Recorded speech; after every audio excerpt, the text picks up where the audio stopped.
नमस्कार. माझ्या विषयाचे नाव आहे फास्ट फूड व मुलांवर होणारे परिणाम. आजकालच्या काळात मुलं फास्ट फूड इतके खात आहे की आपण विचारही करू शकत नाही.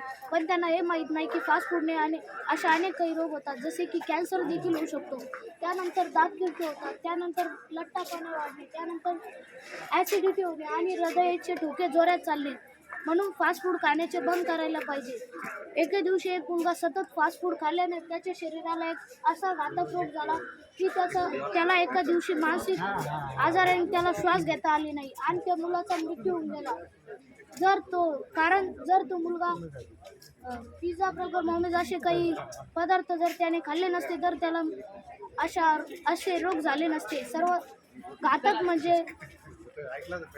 सर्वात घातक तंबाखूचे घातक पदार्थ म्हणजे फास्ट फूड हे खूप घातक आहे, कारण एकदा जर याची लत विद्यार्थ्यांना लागली तर ती आयुष्यभर सुटत नाही. म्हणून फास्ट फूड खाण्याचे बंद करायला पाहिजे.